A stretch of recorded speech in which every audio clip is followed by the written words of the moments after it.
Question देखते हैं 5 number आकृति 6.20 में। यहाँ दिए फिगर DE समांतर है OQ के। देखिए यहाँ पे DE समांतर है OQ के, और फिर कह रहा है कि DF समांतर है OR के।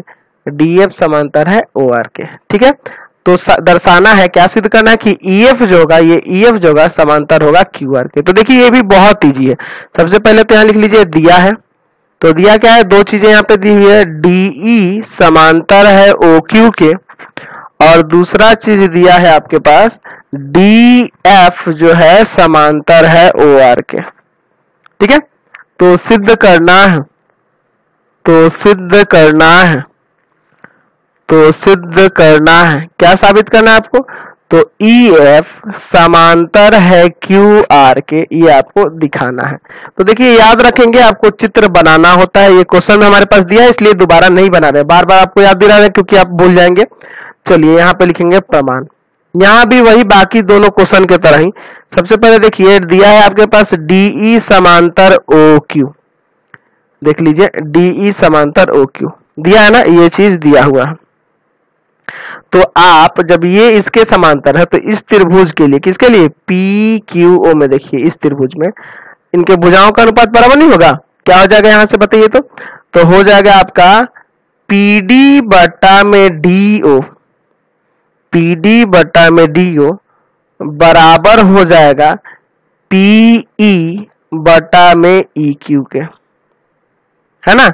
PD बटा में DO बराबर हो जाएगा PE बटा में EQ के। कैसे, थेल्स प्रमेय से, थेल्स प्रमेय से हो जाएगा। इसको समीकरण 1 मान लीजिए। अच्छा, दूसरा जो दिया हुआ है आपके पास DF समांतर है OR के, ठीक है, ये आपके पास दिया हुआ है। तो इसके अनुसार आप जब देख रहे हैं DF समांतर है OR के, तो इस त्रिभुज में देखेंगे PRO में, इसमें देखिए तो उसी तरह यहां भी हो जाएगा, क्या हो जाएगा, PD बटा में DO बराबर में PF बटा में FR हो जाएगा। ये कैसे हो जाएगा, तो ये भी आपका थेल्स प्रमेय से, जहां भी समांतर दिख रहा है ना हम लोग वही कर रहे हैं, थेल्स प्रमेय से। इसको समीकरण 2 मान लीजिए। अब लिखिएगा समीकरण 1 तथा 2 से, समीकरण 1 तथा 2 से। इन दोनों समीकरण में देख रहे हैं कि यहाँ PD बटा DO यहाँ भी है और यहाँ भी है, तो ये दोनों बराबर है, तो ये दोनों भी तो बराबर हो जाएगा। यानी कि यहाँ से आ जाएगा आपका समीकरण 1 तथा 2 से PE बटा में EQ बराबर PF बटा में FR। देख रहे हैं ना, अब की बार भुजा का अनुपात बराबर हो जा रहा है।